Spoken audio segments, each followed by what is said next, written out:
Okay,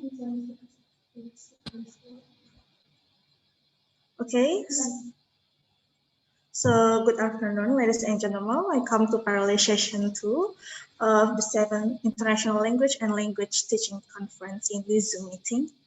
My name is Sarah, as the moderator for today. I'm a 5th semester student of English Education Study Program in Sanata Dharma University, and I will be in charge of this parallel session. So before we start this parallel session, let me read the rules first. The first one is each presentation will last for 15 minutes. 2, three presentations will be delivered in a row. And 3, we will have Q&A session after all the presentation have finished. And 4, other rules can be found in the program book. So for detailed information, you can check in the program book.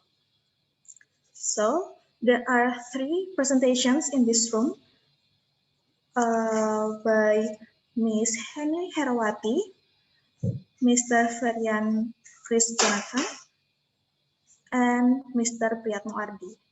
So let's start with the first presentation entitled Creative Writing Amidst Adversity, Responding to Pandemic Through Poetry by Ms. Henny Herawati from Sanata Dharma University. So for Ms. Henny, you will have 15 minutes to deliver the presentations and the time is yours. Thank you, Sarah. Now, allow me to share my screen first.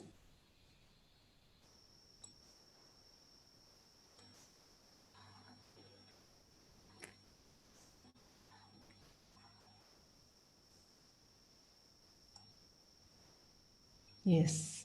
Do you see my screen? Yes. Okay. Thank you again for the introduction, Sarah.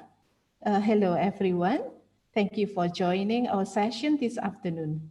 My name is Henny Herawati, and the title of my presentation is Creative Writing Amidst Adversity, Responding to Pandemic Through Poetry.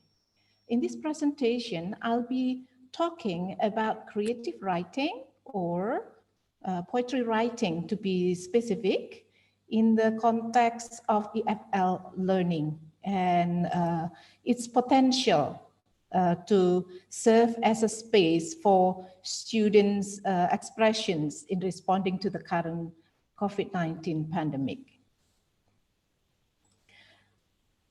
So my presentation will cover first the idea of creative writing and findings of prior research on the use of creative writing in EFL learning context.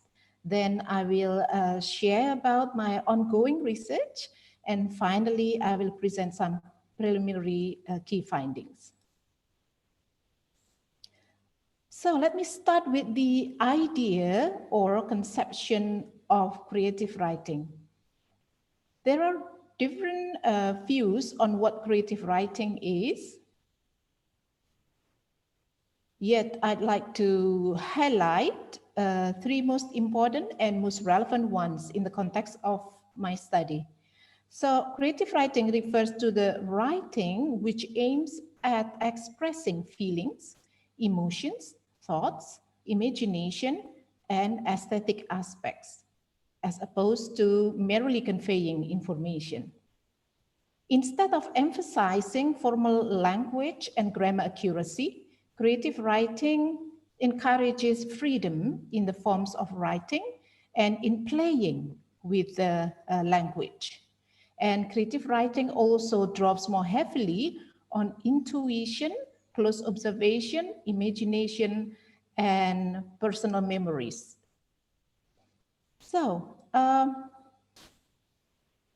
creative writing is increasingly encouraged in EFL learning context as it first promotes language learning, it enhances linguistic and sociocultural competences, it nurtures creativity in using the target language, it provides a space and freedom of expression, it develops voice and fosters self-image construction in students' writing, and it humanizes and empowers learners. So our life has changed drastically since the beginning of this year due to the coronavirus outbreak. Lockdown in many parts of the world, and wearing masks are a must, and physical distancing as well. Classes are shifted to online mode, and many students feel isolated, and many are kind of stranded in their boarding houses far from their family.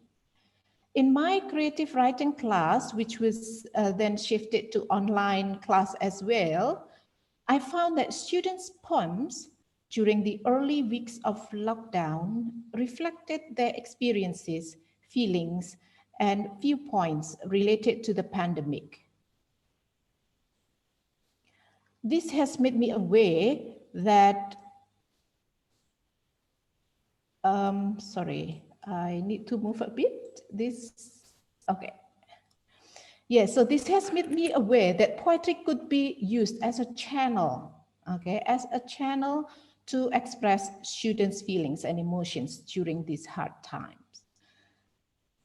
So indeed, poetry writing has been studied and practiced for its therapeutic aspect.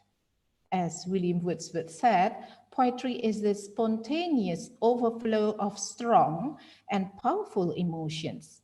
Perhaps it is one of the reasons that poetry writing can provide a space for expressions of emotion. Based on this observation and using the findings of my previous study on Indonesian students' creative writing practices and their cultural resources in writing poems and stories as a springboard, I'm working on a small-scale study aiming at investigating how learners use poetry writing as a space to respond to the current pandemic situation. It's a qualitative document analysis study, and the data I collected documents the poems written by students taking creative writing class in 2019-2020 academic year. And there are around 35 poems I'm analyzing at the moment. So this is the theory underpinning my study and the findings of my previous research on creativity and creative writing as well. Okay, I'll be happy to discuss about this further if we have time, but just highlighting the findings that I found in my previous research. There are three main capacities in writing poetry that Indonesian students have. Okay, first is the capacity to observe surroundings. Second is the capacity to synthesize. Okay, and the third one is the capacity in bilingual skills, in making use of their bilingual skills to write poems or stories. So here are the preliminary findings. Students use poetry to first reflect on their memories and observation of surroundings. Second, to express fear, worry, anxiety. Third, to express hope. Next is to assert a positive outlook, an optimistic viewpoint. And the last one is to make sense of the current situation. Now, allow me to present some poems as samples of data in my study.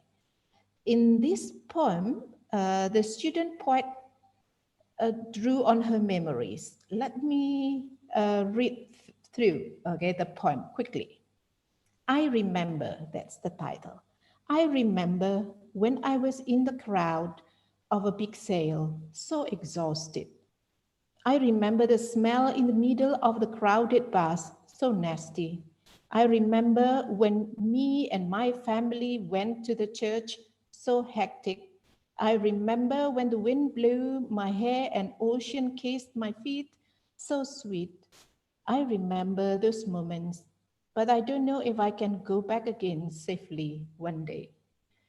So in this poem, the student poet drew on her memories of what she did in the past and how she missed doing all those things, even though it's smelly being in a crowded bus and it's exhausting being in a crowd big sale. Okay, but she missed those things. And she also expressed her worry that she would not be able to have those moments again and whether she could go there again safely. The next poem is this one. So this student poet wrote an acrostic poem with the first letter of each line forming the words, okay, the words coronavirus. So in this poem, she observed people behavior around her, how some people were so strong-headed and not care for others, showing her concerns based on her observation. So again, concerns based on observation, the hope for vaccine discovery, and she also asserted her religious stance, okay, the belief that things will get better under the shelter of the Almighty One. In this poem, okay, let me read through quickly, spending a lot of time waiting for the best moment to make that way, the way that can take me back home, greet my family and gather together. This pandemic really affects the world. Everything changes. Before, there are a lot of vehicles on the street. People run along the crosswalk. Now all gone. Nobody walks alongside the road. Nobody plays and hangs around. The neighborhood is calm. The town is quiet. The earth is healing. So in this poem, the student first expressed his feeling of kind of sadness of missing his family. He also noted how different and quieter the surroundings now based on his observation.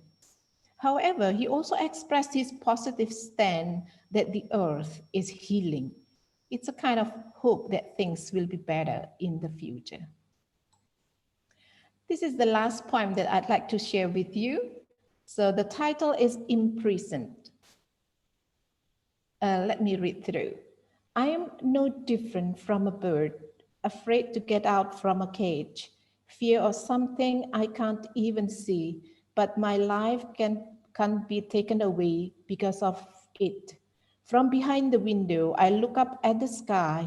The beautiful blue sky smile at me. The warmth of the sun caressed my face. The wind blows greet me. But all of that couldn't cure my anxiety. Days have gone by and my feelings grow more restless. My soul feels empty. Coronavirus, please get out of my life so I can be free like a butterfly, not imprisoned anymore. So using metaphors in her poem, so if you identify some grammatical mistakes in creative writing, I put it as a secondary. Okay, because of course we need to write with good language, but the ability to express their feelings and thoughts are what's important. So using metaphors in her poem, the student poet compared herself with a caged bird, reflecting on how beautiful the world outside is. She pointed out the irony of being unable to enjoy its beauty. And she also expressed her restlessness, anxiety, and emptiness, having to be at home all the time and losing her freedom to go wherever she wants. So what do these preliminary findings reveal? The poems students wrote in response to the pandemic were results of a literary and self-reflective process.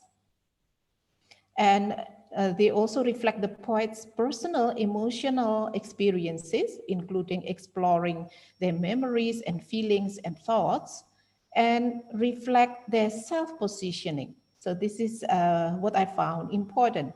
Not only that they can express their feelings, but it turns out that their poems also reflect their self-positioning. in which they presented their perspectives and understanding of the pandemic situation. So I believe language learning in this new normal should consider student psychological well-being, and it is of utmost importance while teachers navigate our ways in teaching during the pandemic. It's not easy, but we should also be aware of the student's psychological well-being. And poetry writing may become an alternative to provide a space not only to release and express emotions, but also to make decisions on how to make sense of this adversity and how or what position they want to stand to respond, okay, to this pandemic. So that's about it. My presentation is quite brief, but I'll be happy to have discussions with you later. Thank you.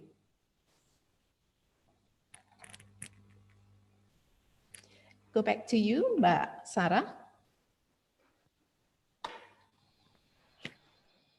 Okay, thank you for Ms. Henny for delivering such an inspiring presentation. So let's move to the second presentation, entitled The Implementation of Gamification Concept Inside Online Classroom Activities to Promote Students' Engagement by Mr. Ferian Chris Jonathan and Mr.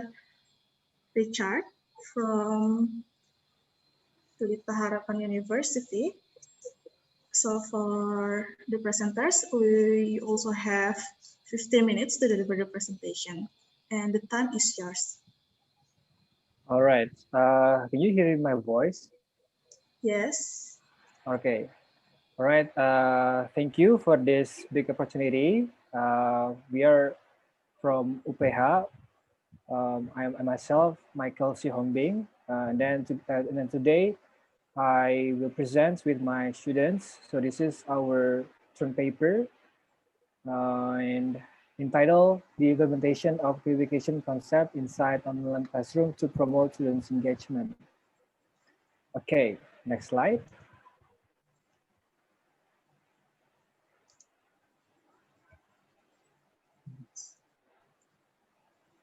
Next slide, please. Marian. Okay, so this is our background. We know that engagement is important in our classroom, especially during this online learning, during this pandemic. And then the situations of quarantine has urged the proliferations of online learning massively. And then the third background, online learning viewed as less engaging than traditional classroom, which affect the effectiveness of the class. And then last one, an interactive method is needed to engage the student participation in the classroom. So our question here, sorry, we haven't added that, but we want to show how we implement gamifications to promote the engagements among the students. Okay, after this, we will be explained by Farian. Please, Farian. Okay. So I will start with the term engagement. So what is engagement? In terms of education, engagement is defined as the student's willingness to actively participate in the learning process. So the terms of engagement, it's coming from the inside, the feelings inside the students to whether they want to participate or not, as well as demonstrating sustained involvement and positive emotional tone toward learning experience. And according to Jones, there are 5 signs of engagement. The first one is positive body language, and second, consistent focus. The third, verbal participation. The fourth is confidence, and the last is excitement. Now, I will jump out to my next slide. And this is about the online classroom or online learning. So according to Nguyen in 2015, online learning is a form of learning that can be done virtually through online media.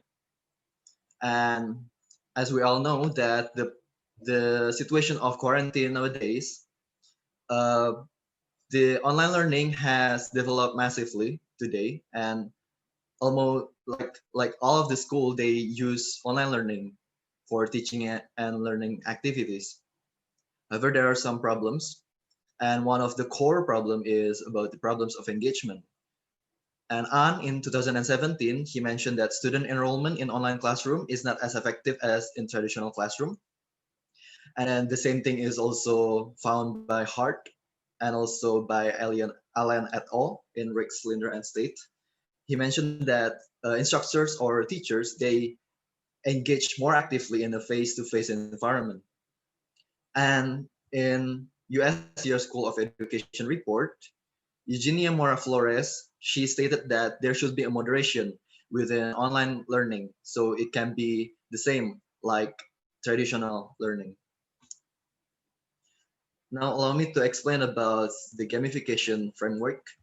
So this is an Octalysis framework. It's made by Yu-Kai Cho, a famous researcher in gamification theory. So gamification is the application of game elements in a non-game context. So for example, when you apply these game elements inside of educational fields, this is called gamification. And the purpose is to promote engagement and active participation. And according to Yu-Kai Cho, every game always has this core inside, these core drives inside of it. So there are 8 core drives, as you can see. There are meaning, empowerment, social influence, unpredictability, avoidance, scarcity, ownership, and accomplishment. And these core drives, they collaborate with each other to make a good game. I want to also share to you one of the game, one of the most favorite game nowadays. It's Mobile Legends Bang Bang. And the Mobile Legends, they have this massive framework for Octalysis. So these factors really contribute, like the accomplishment factors and the avoidance factors. They both is like the most prominent factors in this game. And now I want to share about my next slide, about the feelings of challenging and pressured. According to Ida Hiroyuki in 2018, there is only a slight difference between work and play. And Joe added that this slight factor is about the fun factor. So when someone play a game and it's not fun anymore, it's not playing a game anymore. It's like just a bunch of busy work. And these feelings of pressure in online learning has formed tragic news. Like this news that I found, a student, she commits suicide because she feeling depressed by the task of online learning. And I think this should be our concern together to eradicate these feelings of pressure in online learning. And on the other hand, Boyle in 2011, he wrote a news about gamers who solve molecular puzzle that baffled scientists for 10 years. So these gamers, they can manage to spark a breakthrough in the world of science. Meanwhile, scientists, they cannot solve the puzzles, but gamers, they can solve it with only 10 days. So now why should gamification applied in online learning? Well, there are 3 reasons. The first reason is because playing while learning is better than only playing studying, because it generates greater creativity and boosts moral interest. And the second one is students will feel more challenging than feeling pressured, because some games, they are even more complex than subjects in school, but the students can learn it thoroughly, and they can understand better with playing games. And the third reason is there are positive results from various types of fields, such as engineering and military. And also gamification has been applied in the field of educations also. Okay, so this is one of my examples of how I gamified a classroom activity back then when I was in my field experience in one of the school in Tangerang. So this is a simple game. The game is only to make one correct sentence of a simple past tense. And each student, they have to mention one word to complete the simple past tense. So it's a teamwork, it's a class work to do it, to play it.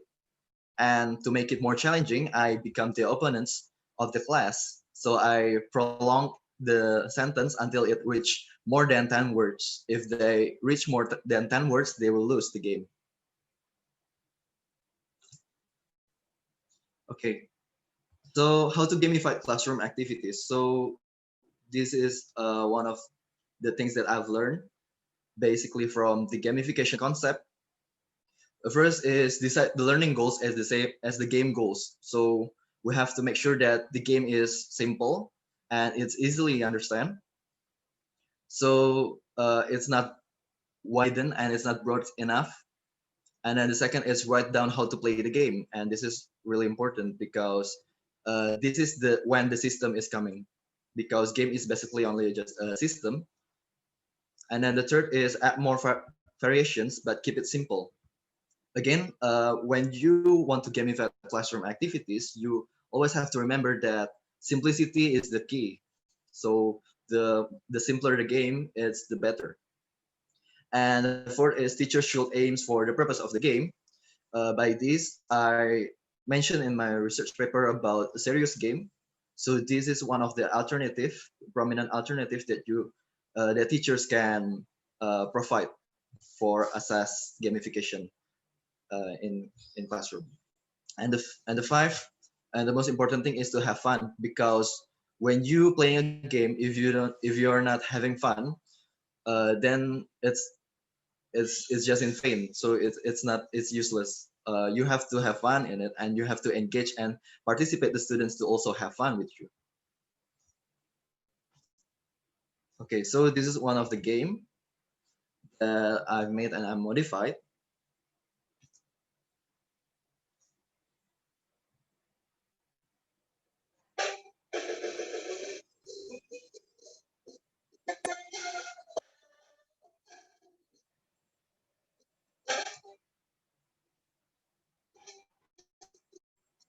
Okay, so can you hear my voice? So this is basically from the Pokemon. It's a really famous manga in Japan, and it's influenced lots of children. They really like it. And I made a game version of it. Okay, sir, can you please explain how to play the game? Right. Can you guys hear my voice? Okay. Yes. As we already stated before, so basically our objective is want to learn simple past, and then still can we go back to the previous slide? Yeah. Yeah. So each players have to wait for the turn to answer. It can be modified between individual or between team, because it depends on our conditions of our classroom. First player or first team to give the right answers has the opportunity to attack. So there will be we will see there are two characters of Pokemon. Yeah, I think Pokemon also mentions before from our first plenary speaker. And then players can steal the questions if the questions fail to give the correct answers. So so this is so it's like a turning when when a team or a player can win the game, can answer the question directly, and then they will get the score. So we will see how we implement that. Okay, so let's play.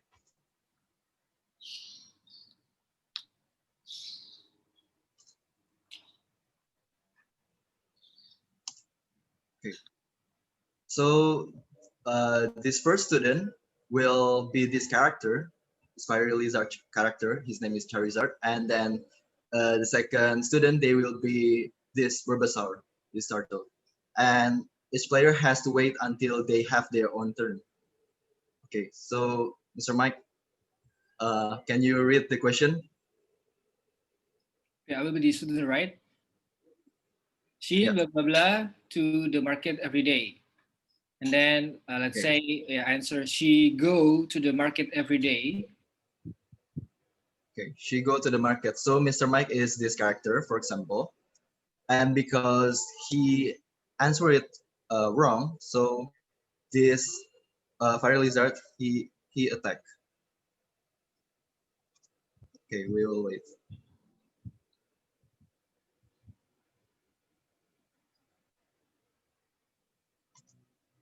Okay, then the next question. Can you please read it, Mister? They studied science yesterday. Okay, they studied science yesterday. So because it's correct, then this turtle will attack.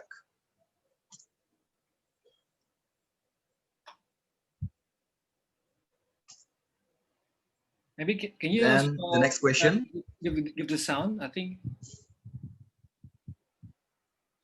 I think it's cannot see, sir. Okay, no worry. Okay. Okay, so blank blank blanks, you go to school every day. So which one? Did you go to school every day? Okay, so because it's wrong, then this lizard is attacking. Oh, too bad. And then the next. She doesn't go to school last week. Okay, she doesn't go to school last week. So because this is wrong again, and this lizard he attacked. Okay. Okay, because the turtles already lose, and the winner is the students. Yay. Thank you, Mr. Ferian. I win. Yeah. Okay. That's it from our presentation. Thank you very much. Thank you very much for your attention. Thank you. Okay, thank you for Mr. Michael and Freyan for the engaging presentation. I think it's such a fun games to be played by students in classroom. And I want to apologize because I didn't mention your title of presentation. I'm terribly sorry for that. And then let's move on to the last presentation entitled Redesigning Higher Order Thinking Skills Integrated English Lesson Plans for grade 10 of SMA Negeri 2 Yogyakarta. It will be delivered by Mr. Priyatno Ardi from Sanata Dharma University. So for Mr. Ardi, you also have 15 minutes to deliver the presentation and the time is yours. Okay, test. Can you hear my voice? Yes. Okay. Wait, I'm waiting for Erlina to share the screen. Okay. Okay, let me start. Good afternoon, everybody. So I am Priyatno Ardi from Sanata Dharma University, and Erlina and I would like to present a paper entitled Redesigning Higher Order Thinking Skills Integrated English Lesson Plan for Grade 10 of SMA Negeri 2 Yogyakarta. So Erlina was my student and she finished her study in the beginning of this year. So for this presentation, I would like to start with the background of the research.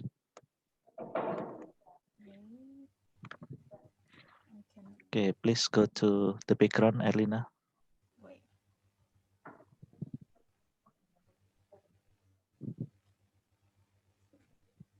Okay, so we all agree that teaching is complex. It is both an art and also science. It is an art because teachers must find suitable ways to connect with the students and foster students' understanding. And it is a science because teachers need to understand the teaching approach or methods that they use to help students to develop their competencies. And to do so, the teachers need to plan the lessons. It is why English teachers in Indonesia need to design lesson plans. And a lesson plan helps teachers to maintain the standard of the teaching because it contains at least the objectives of the lesson, learning activities, and assessment. And all we know that lesson plan in Indonesia is regulated in Permendikbud number 22 of the year 2016. However, we need to admit that teachers design the lesson plans, but the lesson plans are used only to fulfill the administration. And now uh, teachers are required to integrate higher order thinking skills, or it is well known as HOTS, in teaching and learning processes. In this case, higher order thinking skills should be integrated in lesson plans as well. Mm, However, sometimes the lesson plans do not reflect the higher order thinking skills. And in this article or in this presentation, we would like to report a study on redesigning lesson plans which integrate higher order thinking skills. We redesigned the available lesson plans in SMAN to Yogyakarta, and this research was conducted last year in 2019, and then uh, the research questions addressed in this research are: how are the lesson plans designed? So this one is emphasize the process of designing lesson plans, and then what do the redesigned lesson plans look like? So this focuses on the product of the lesson plan itself. The next presentation will be delivered by Erlina. Okay, thank you so much, Mr. RD. So can you hear my voice? Yeah. Okay, so here is the review of literature. The first one is the important factors in lesson plans. So lesson plans has set of activities which represent steps along with a curriculum based on Burden and Bird in 1999. So the important factors in designing lesson plans are content, materials, interest in instructional strategies, teachers' behavior, the structure of the lesson plan itself, learning environment, students, and also the duration of the lessons. And also for the components of a lesson plan, it is based on Modul Pengembangan RPP in 2017. It has the identity of the school, which are the subject, class, and also semester, the time allocation that is used, the core competency and basic competency, and also the indicators or the goals of the learning, the materials, the learning activities, which are opening, core, and also closing activities, the assessment, and the last one is the media. And also for the lesson plan format from Model Pengembangan RPP in 2017, I will show you in the next slide. And let's move on for the HOTS, or well known as HOTS, Higher Order Thinking Skill, in the lesson plan based on Bloom in 1956. HOTS in lesson plans are about analyzing, evaluating, and creating a product. So HOTS in the lesson plan can be seen in the indicators or the objective of study, and also in the materials that is designed by the teacher. So this is the format of the lesson plan from Model Pengembangan RPP in 2017. We have the identity of the school, subject, class or semester, the material, time allocation, also core competency, basic competency, and objectives or the goals of learning, the material, the method, the media, learning source, the step of activity, which are opening, core, and also closing activities.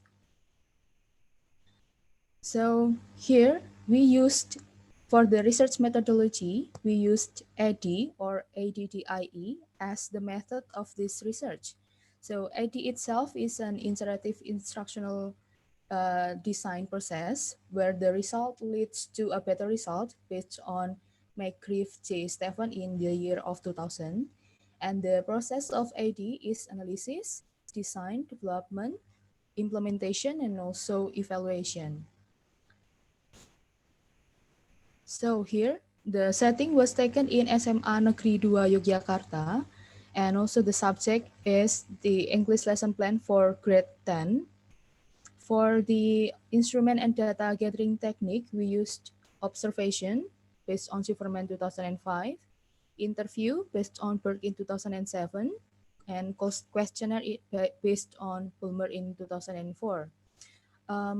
For the observation itself, it was done by doing classroom observation to know the need analysis of the classroom.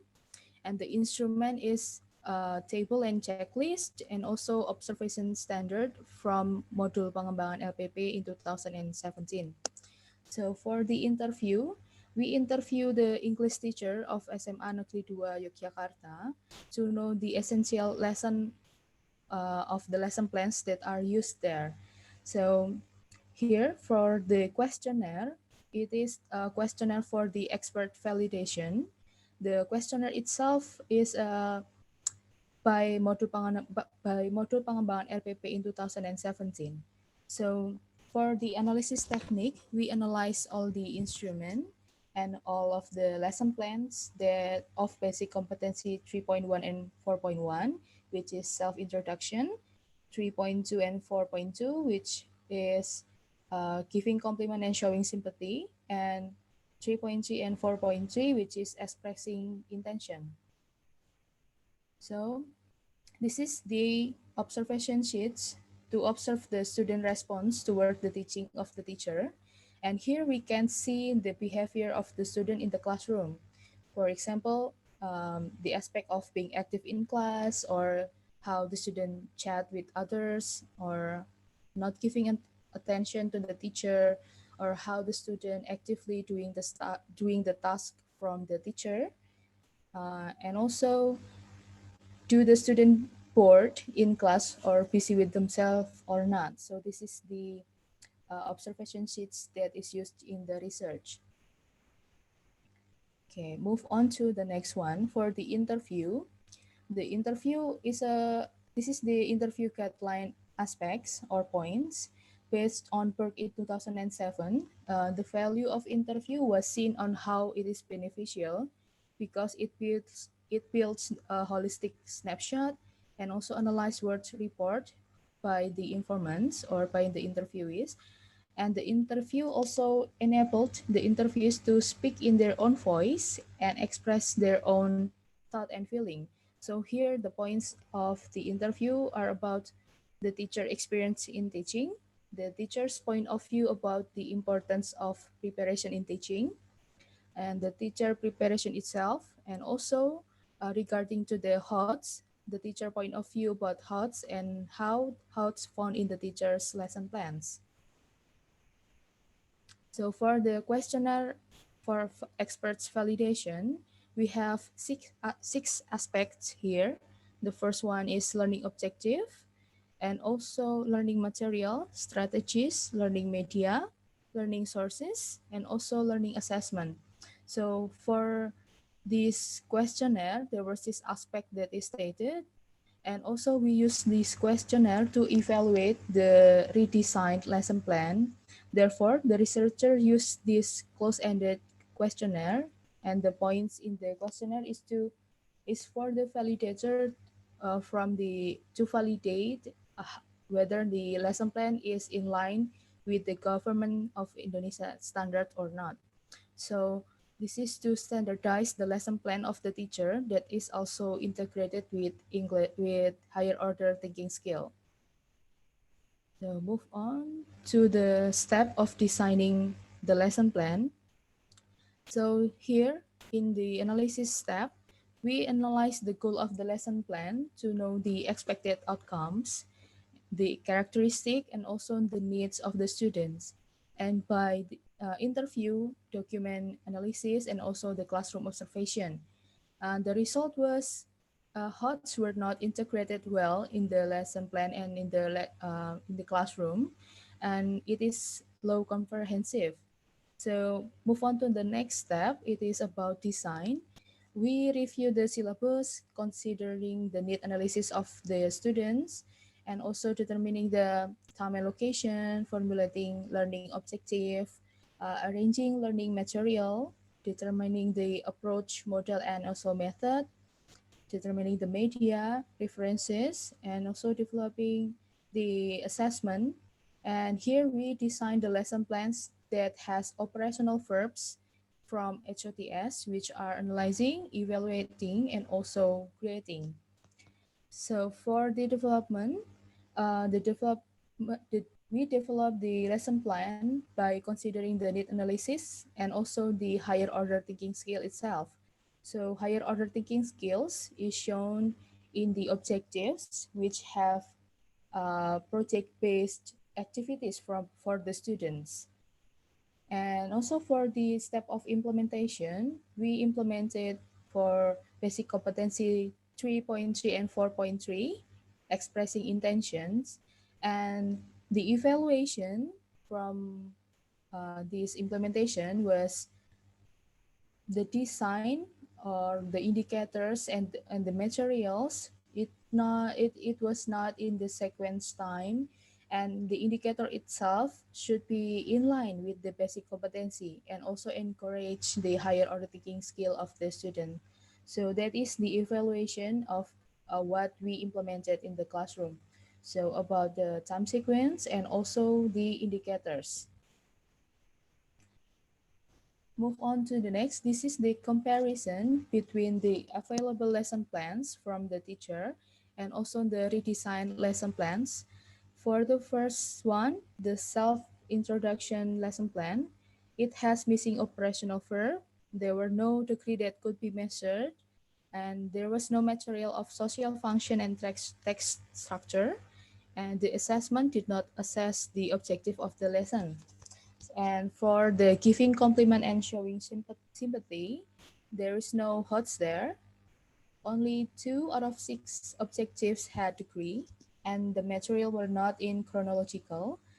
So, and the next one, the approach and technique were not stated there, and the statement only, the assessment only evaluate the knowledge aspect.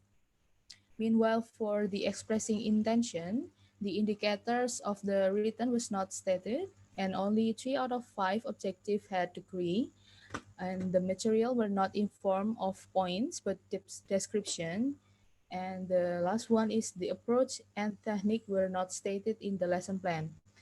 Meanwhile, in the redesigned lesson plans, all of the basic competencies of the lesson plan itself has all aspects.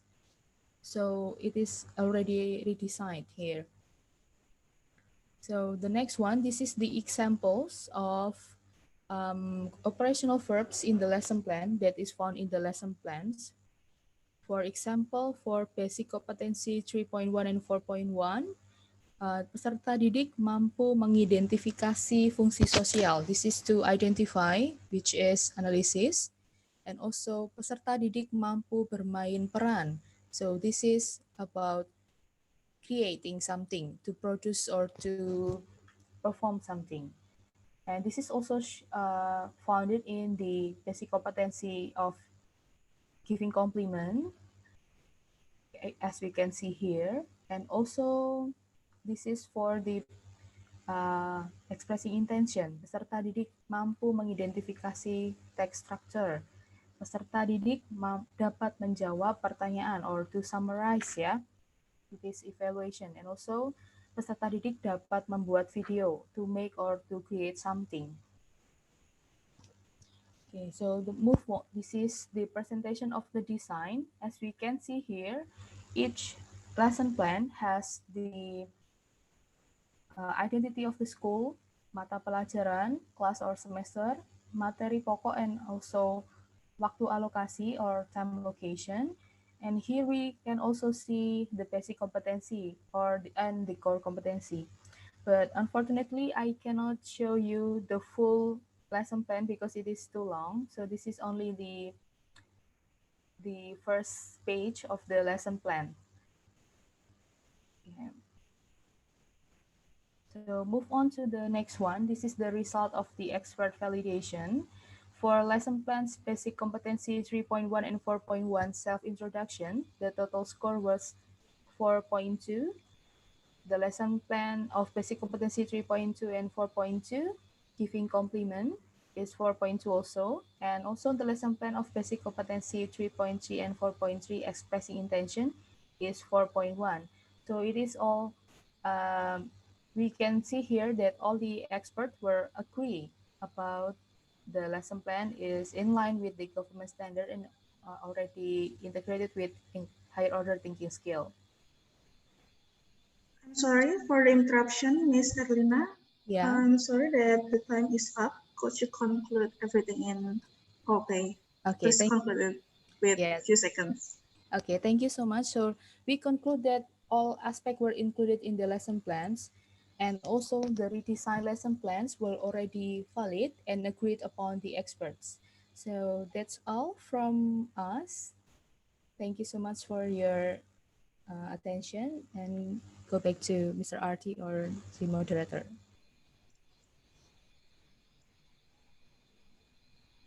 Okay, thank you for the presentation from Ms. Erlina and Mr. Ardi. And now it's time for question and answers. For the first round, I will invite 3 questions. So for the first one, we have a question from Mr. Ferian from Pelita Harapan University to Ms. Erlina. So Mr. Ferian want to ask about how would you distinguish students' enthusiasm in the classroom in the students' behavior table? Could you please answer it, Ms. Erlina? Okay, thank you so much for Mr. Ferian for the question. So the enthusiasm of the student is shown whether they are focused or not with the teacher, or whether they are happy or not answering the teacher question. So most of them I can see when I observe in the classroom, the students are not enthusiastic, are not interested with the teacher. So that is also one of factor of the need analysis that I consider to redesign the lesson plans. So we can see on how interested of the student with the lesson.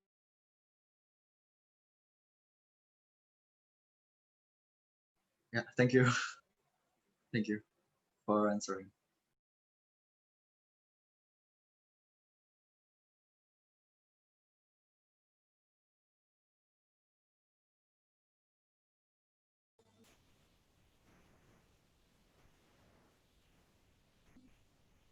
I think you're still muted. Sorry. I'm sorry. So thank you for Ms. Erlina's answers.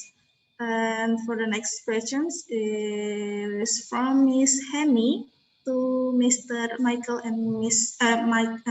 I'm sorry, Mr. Michael and Mr. Ferian.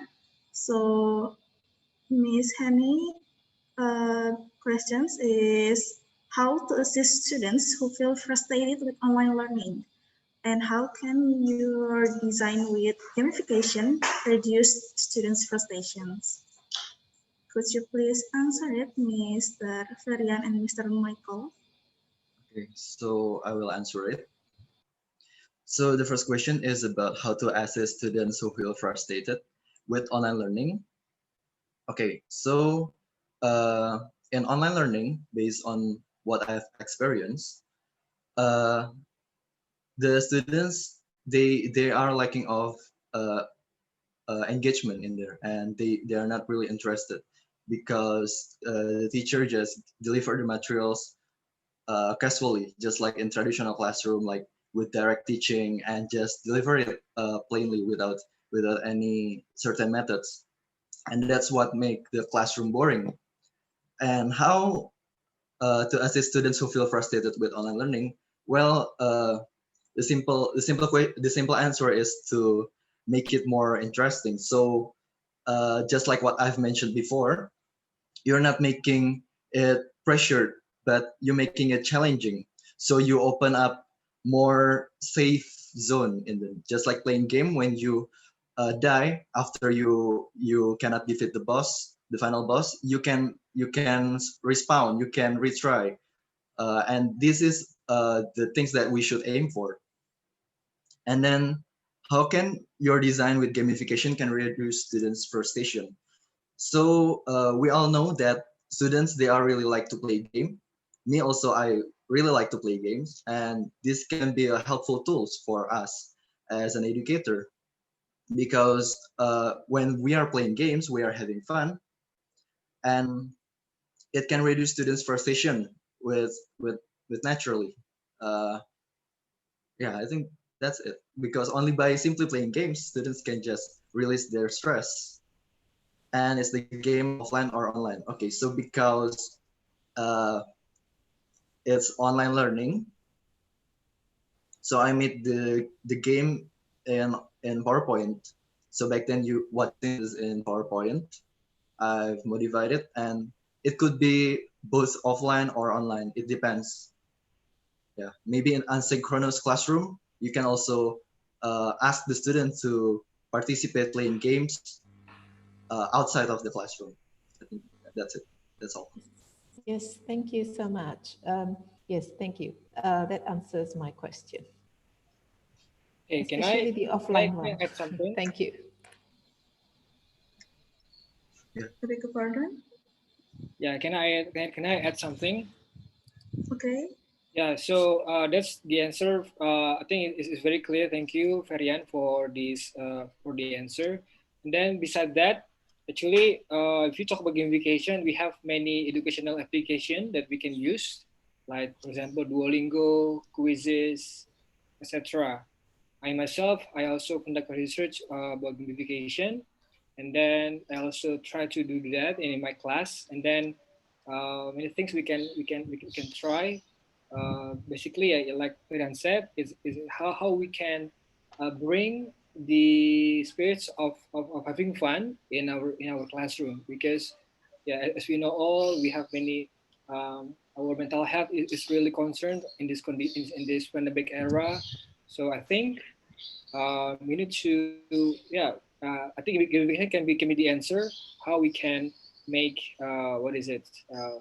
We can gain, we can have a meaningful learning while we're playing game. So I think that's really the answer. Yes, thank you so much. Okay, thank you for the answers, Mr. Ferian and Mr. Michael. So I think that is the end of our parallel session 2. I'm sorry if there is any miscommunication. And for the next activity will be the third keynote speech by Dr. Nimahan. So you can check the link in the chat box. And then I think it is really great to have the presentation, because I think from the presentation from Ms. Henny and Mr. Ferian and Mr. Michael, we can learn something from that to cope with anything that happens in online learning, and also not to forget mentioning Mr. Ardi and Miss Erlina's presentation about combining HUTs and AD method to redesign the uh, original original syllabus. Okay, so thank you for coming. Enjoy the rest of conference and see you. Thank you so much. Thank you all. Thank you. Thank you. Thank you and enjoy the conference. You may click the link in the chat box to rejoin to the main room.